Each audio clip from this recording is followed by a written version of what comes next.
We're just two guys with one mission, and we've chosen to accept it for some reason. It's time to tell them what we mean, what we say.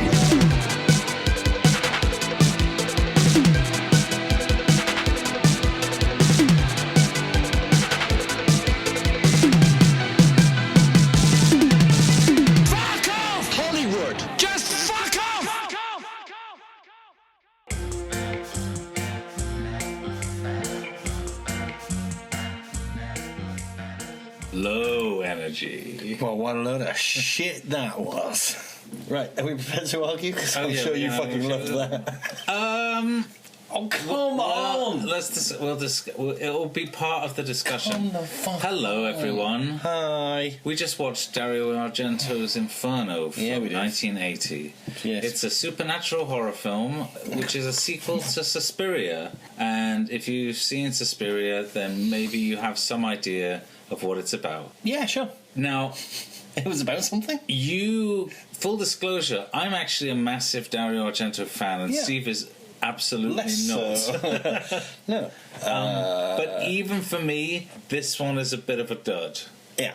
Oh, well, that was good to hear. Because while I like a lot of the set pieces, like, I like individual scenes, but in general, I don't know what the fuck this movie is about. Yeah, okay. Or how it hangs together. It does not hang together in the same way that Suspiria does. Suspiria goes from... It ramps up and ramps up and ramps up and ramps up. There are a couple of dips in the middle, like pacing issues that I will never fight against in terms of Suspiria. But in general, it's heading a direction. Okay. Whereas this, I feel like meanders. Yeah, this goes nowhere. And slowly. it takes forever to get there. But, I mean, it's not... There's nothing cohesive about it. Okay, vaguely, the journey of the guy... Yeah. ...is basically what this is all hung on. Yeah. But what's going on is never explained. But he has no arc. No. He's not know, a different person by the end of the movie. He doesn't know what's going on as much at the start as he doesn't know what's going on, and he escapes and he goes, well, that was weird. Yeah, and for the second time walks away from a crime scene, being the only person that comes out of the crime scene. He just walks away and it's like, I guess I'm done with that. So I guess we should, the bare bones of the plot is a young lady who's living in New York is fascinated by old books. And one of the old books she starts translating, and she finds out that the building she lives in was designed by this architect who worked for this coven of witches. Okay. This is what I understood from the plot. Right. She starts to get a bit spooked by the whole situation and writes to her brother. Yes. Her brother goes to a music school in Rome. Yes. But he doesn't read the letter. He gets freaked out. His girlfriend does. Yeah, he gets freaked out. No. We haven't even got that. His girlfriend finds the letter, reads it, and then she gets murdered. And then he reads a bit of the letter, and then gets on the next plane to New York. But by the time he's arrived in New York, his sister has gone missing. And then he goes to investigate his sister's disappearance. Yes. That's the plot of the movie. The only thing that I was going to mention there, was the hot freaky girl stroking her pussy. Yeah, that never comes back. It never comes back. Oh my god. She comes back once when he sees her walking away from... She's in a taxi when he's walking away from the murder of his girlfriend. Yes. And that's the only other time that's the last time of... So... Cool. Plot number we should Strand clarify number right one now, going nowhere. When Steve says stroking her pussy, he means that in class she brought her cat, and she was... What else could you take that to mean? I'm sure it was deliberate. I'm sure our readers have their own ideas. Oh, readers? I thought you were a television station. Yeah. And there's some witchy poo bullshit. Some people die. You only ever see the hands of the killer, which are two separate kinds of hands. Some are black gloved, and some are kind of pointy claw type witchy fingers. Yeah. There's the most epic of all cat fake outs that cat pylon that attacks Daria Nicolodi. Yeah. There's a woman gets her neck repeatedly slammed into a broken window. That's the best kill for me. Yeah. Like, because that's the one that's really mean-spirited. It's just like, that's the one that's like, that's pretty gruesome. Yeah. Because, So I guess we're in spoilers now. Spoilers. Yeah, I mean, what are the other kills? There's a knife to the neck. Knife to the neck. Michelle Soavi gets stabbed through the neck. Oh, yeah, that was that one too. The girlfriend gets stabbed in the back. Yeah. Somebody gets set on fire. The old lady. Yeah, the old lady gets who I set thought on was the fire. witch. Oh my god, Turns out she isn't the witch. Yeah, this is the problem, is that there's loads of it, like, it kind of operates in the same way that the murder mystery giallo works. It's like, it's kind of giving you red herrings. If you're like going, they seem to be in league with something, and then they just die in the most comedic way possible. Yeah, then it's just like, I guess that wasn't the thing. So the antique shop, you think, he's got to be in thing, but he's not. He's just... Oh yeah, he gets... Well, he drowns... he's the one who gets hacked in the neck, that was it. He drowns a bunch of cats, and then he gets hacked in, and they gets eaten by rats, and then hacked in the neck. Yeah, a guy runs out from a hot dog stand, seemingly to save him from being eaten by rats in a pond in, I'm going to guess, Central Park. Yeah, it's like... but instead of dragging him out of being eaten by rats, he just hacks into his neck with a butcher knife. Like, a couple of times. This is the thing, yeah, like, so... Anya Peroni, the hot girl, the hot blonde girl from the beginning, she never comes back. Nope. She basically distracts Mark, the brother. Yeah, by apparently psychically opening a window to a very windy outdoors. Yeah. Then she turns up after his girlfriend has been murdered, and then that's the last we see of her. Yeah. They try to set up that the antiques dealer is like in league with these people, but actually he just really hates cats. Yeah. They try to make out that the woman who was in Suspiria as the dance instructor, she's in league with them. You know, they're like, when the brother arrives and they're cutting up some meat, and they immediately hide the meat. Yeah. Like, it's all weird, and then she dies. It's just it sets loads of stuff up that just never pays off. Everything goes nowhere. There's a lot of things, but all of them go nowhere. Yeah. And then brilliant. And then how's that fucking movie? And then, like, it gets to the end, and the building's on fire, and then the witch reveals herself, and then laughs, and then the building just burns. The witch reveals herself to be all three witches in one person, and also all three witches are death. Yes. In a comedy Halloween outfit. Yeah, it's a really bad rap. Then the fire engulfs the building, and death is stood there, both arms aloft, whilst the building collapses. Because I guess death is impervious to death. Yeah, and then Mark just walks away from the fire. Probably goes to get a dirty street dog. Street dog, yeah. Well, why wouldn't you? Get a slice. Get a cigarette. Get a slice. That's what I'd be getting if I was in Manhattan. No, I'd be getting a dog. Street dog. Love street dogs. Yeah, I love street dogs too. And I would much rather talk about those than this film. It's so boring. I mean, what I will give it is amusing to start off with, that the lighting palette is exactly how you imagine a Dario Argento movie. Yeah. Yes, that. It's very striking. I tell you what it reminded me of. Slightly kind of Instagram filtery, a lot of it. Yeah. But also, a lot of the scenes are set up like a frame from a comic book, like with the very brash colours and stuff like that, and the placing of people and stuff in the frame. I mean, I think it's almost like a series of really beautiful photographs have been linked together by this god-awful, boring-ass movie. Yeah, I mean, we can talk... So it at least looks nice for the most part. I think it looks pretty great. It's certainly a choice. I think it looks very stylish. There's there's flashes of Argento's brilliance in there. Yeah, like the scene when she's being stalked in the library, and it's just like really smoothly panning across all the books, and you get this kind of voyeuristic point of view. It's like these creative shots are really well executed. But then there is also the implication that somebody's listening in through the vents with what appears to be a camera on a set of waves going up to the vent. It's like, what the fuck is going on here? I think I might throw up. Yeah, it's like there's definitely odd choices. Yeah. I guess it's... Alright, is there any scene that you did think was cool? I guess even though it's really slow, I liked the look of the first girl that goes down in the basement and goes fishing for her. Yeah, the underwater roach. scene I think is great. That looked lovely. It's like, and I like It's when paced a little slowly for my liking. As soon as she's under the water and the sound, like I think the sound and the atmosphere is like it's really good. And you get this really weird sense. Like I really like the underwater scene. Quite otherworldly. Yeah, I love the production design of like the building. Like I really like. I think it looks really like gorgeous. I say, certain shots just look like really beautiful photographs. Yeah, That, as I say, have just been linked by this piece of shit film. yeah. So it's, you know, if you were to see stills from this film, you'd probably be like, go, my God, that looks fucking, that looks beautiful. Like up until the witch reveals herself and then she's like disappearing and then she's inside the mirror, I think this scene is great.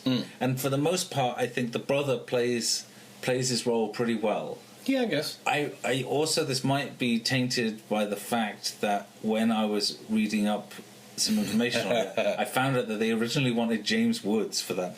Oh my God, that would be so much better. I kind of think it would make it way worse. Really? Why? Because I think James Woods should not be in a Dario Argento. Oh man, that could work. James Woods was in I love James Woods. I love James Woods. Well, I think he's insane and he says insane stuff now. Yeah. Like he's really As an actor. As an actor, he works in David Cronenberg's world. And Casino is brilliant. Yeah, he works in roles where there's a layer of reality. Yeah. Like, oh, I suppose, yeah. He would not work in this. You saw him in. He's in Vampires, like John Carpenter's Vampires, right? Yeah. And even though I've kind of got a weird soft spot for vampires, it is. I will be full of it. The first one to be, it's a bad movie. It's terrible. Yeah. And it's truly awful. Yeah, like I think he works in Videodrome because he's got this kind of slimy realness to his character, and when things start spiraling out of control, you're kind of with him. But I don't think he would have been. I don't think he would have been a good choice. I think well, I mean, it would have been a different movie. I think. It probably would have been even weirder. Possibly. Or that might have grounded it slightly more in reality, which might have... No, there's no way. I don't think you could make this movie grounded in reality. The movie hinges on the fact that we don't really understand what's going on, and nothing makes sense. Well, in that case, job done. Job done, yeah. Because I didn't have a fucking But then there's another situation, is that Suspiria is an incredibly violent movie. Right. With lots of close-ups of gore and thing, and this was there's not a lot of that in this, no. I don't know. That's because it was produced by Fox, and they were like, absolutely no way. Yeah. This is his attempt at a mainstream movie. Yes. It's bizarre. It's bizarre. And the amount of time, I haven't seen this for a long time, because when I was first discovering Argento and I was going through everything, I remember watching this and being pretty disappointed by this one. Yeah. So I haven't watched it again since, and this is the rewatch. And I had the same feeling. It's like there's some really cool shit in it, but it's a bad movie even for Argento. And given what I know now, is that I find later Argento so depressing. And I have a cutoff. My cutoff point is The Card Player, which I don't know whether we watched that one. I have not seen that one. It was a made-for-TV sort of giallo thing. Lord. And there's... My feeling was watching that was just okay, this is really, really, really, really bad. Yeah. And then he made the one called Giallo with who's the Vincent Giallo? No.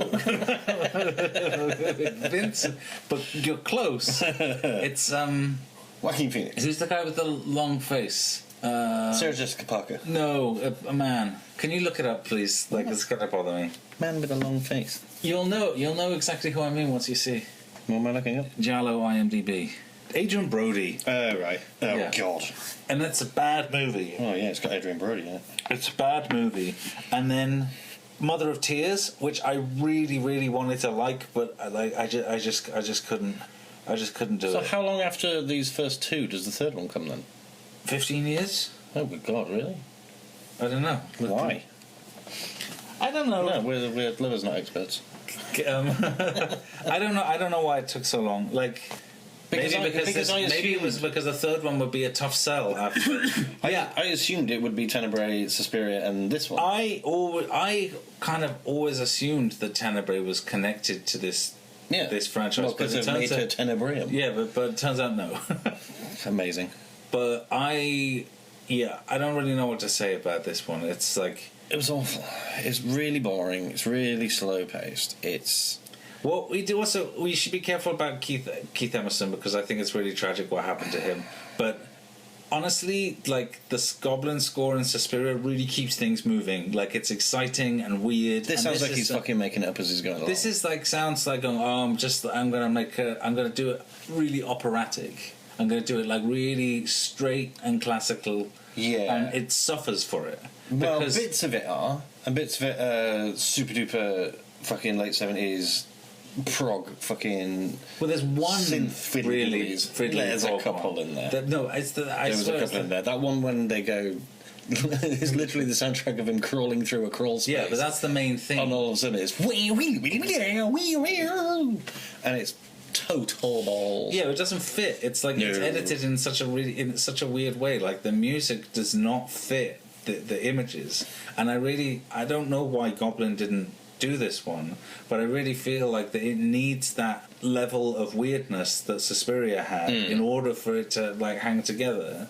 Whereas this is just too much of a regular soundtrack, right? For a movie that. So you want it to be more atmospheric as opposed to.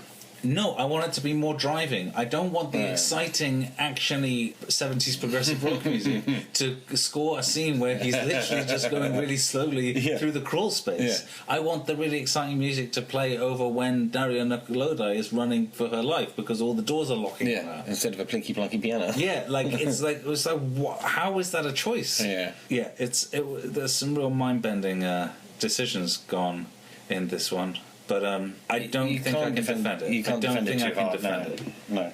Which is weird. Like I say, the only thing I can say for it is like shot composition and stuff like that. Yeah, it's purely on a craft level. There's art level. It is total balls.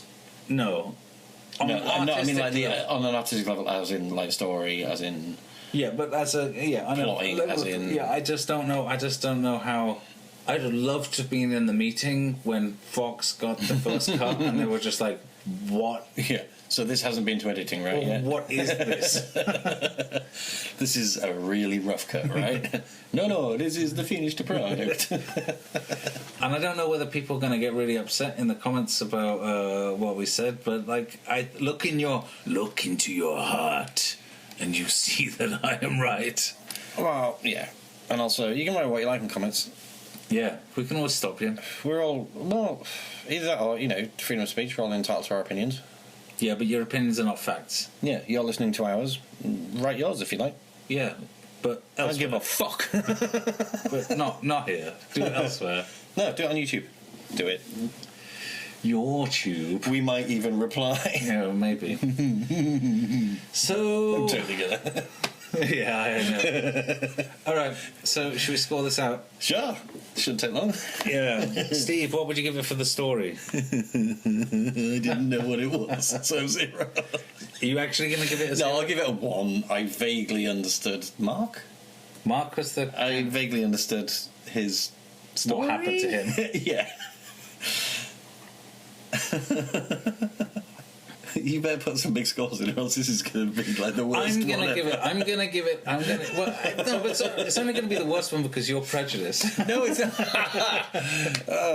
No, I'm not. No, if this had been good. Have you ever seen an Argento movie that was pretty good? I like that one at the opera.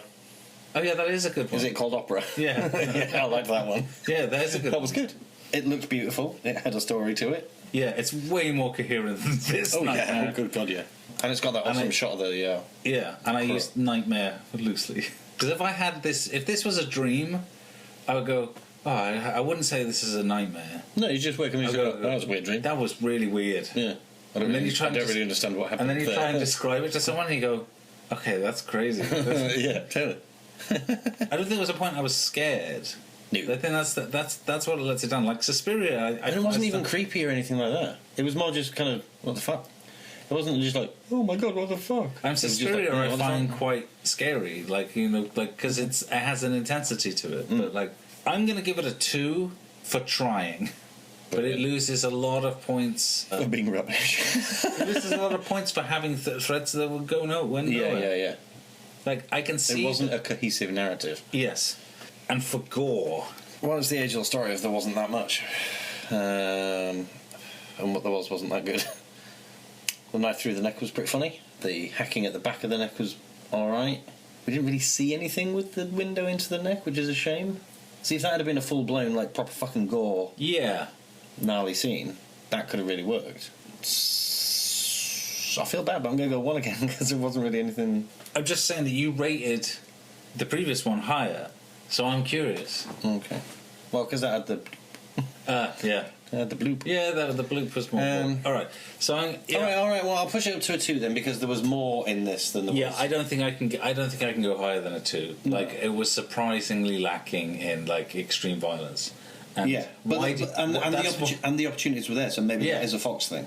Maybe it is. We like all this stuff that you do, but you have to dial that back. I never looked into if there were alternative cuts of this. I always assumed that this was like the director's cut. But okay, so for the creativity. See, this I will give it decent points for. I'm going to give it full marks for the creativity. Wow. Because I think for the most part it was all... it loses a point for some line delivery that should have been caught. Yeah, some of the script was just awful. There was that wonderful bit where they were like... she was like, well, how can you be sure? Like, you go upstairs and call her husband and say she's gone away and taken all her stuff. And they go... But what if she comes back? She won't come back. How can you be sure? How can you be sure she won't come back? Well, she won't come back. Right. Okay, I'm sold. This conversation is going in circles. I give it a 4. I'm going high. I'm teetering between 3 and a 4. I mean, if it's one thing, it's creative. Yeah.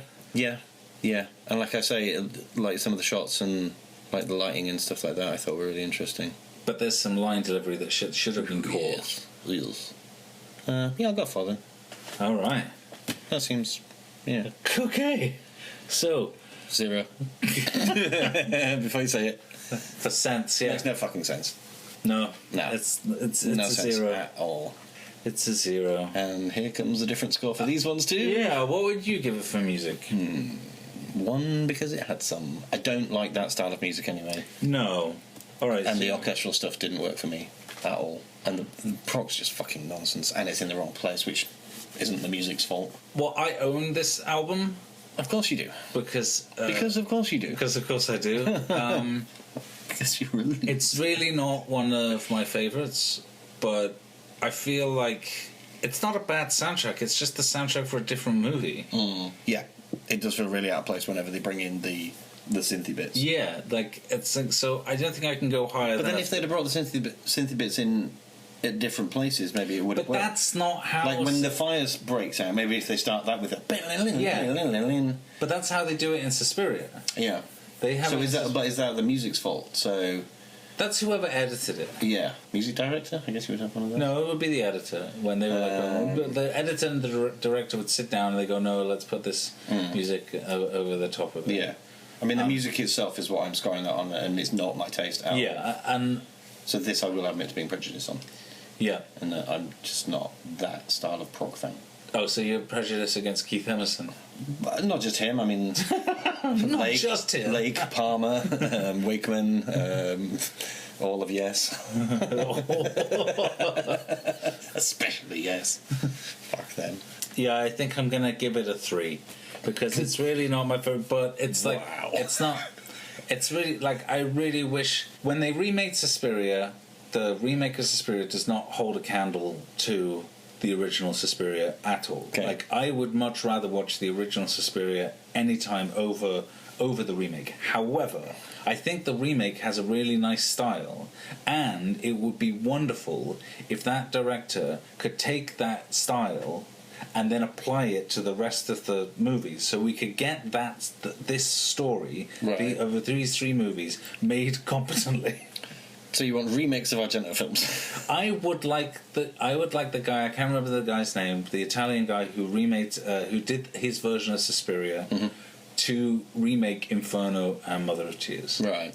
I think it would be really cool to have it all in this kind of muted 70s way, knowing full well that the thing is that I think Suspiria is like a total masterpiece. Right. And though it's not without its flaws, it's such a different experience from the remake. Yeah. The remake should I don't know how people do remakes, but at least you should try and get the same kind of experience, which you don't get. Right. It's like a totally almost a completely different movie, just with the similar story. But if you're going to take that story and you're going to pump a bunch of money into it, Amazon, then please redo Inferno, because like it's not that I dislike. I like the mythology of all these movies. Like I like all the ancient buildings and witches' layers, and like I'm into this stuff. That's another strike down for me. It's just I can't get behind fucking witchy supernatural bollocks. It's just told so poorly.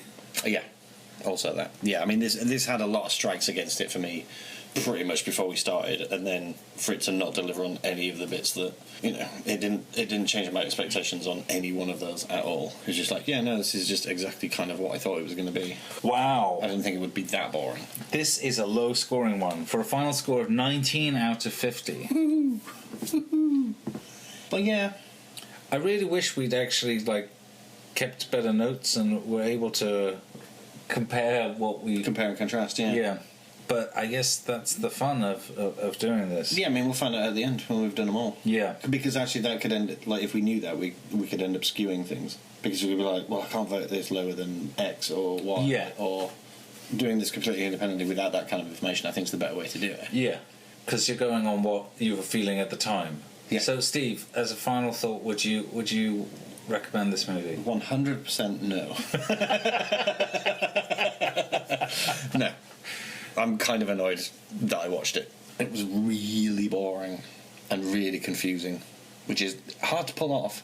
Usually boring is because everything's so kind of run-of-the-mill.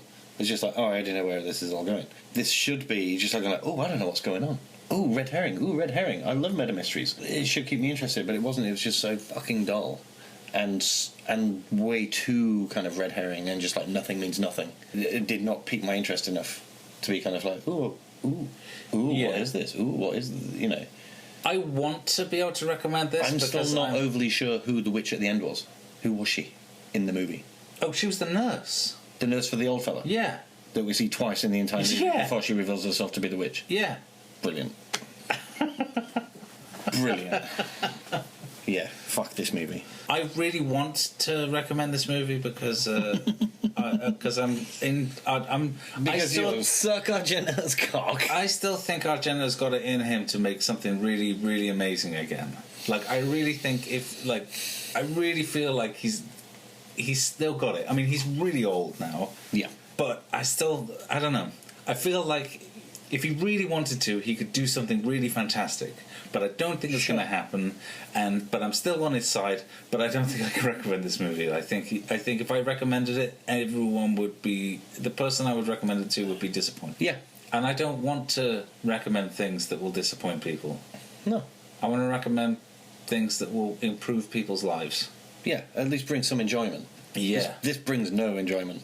Other than if you're an Argento completist and you haven't seen this would bring no joy to anybody. Yeah. I think you could even skip this over and then watch the third movie and you'd be fine. You wouldn't be lost. They're so loosely connected anyway.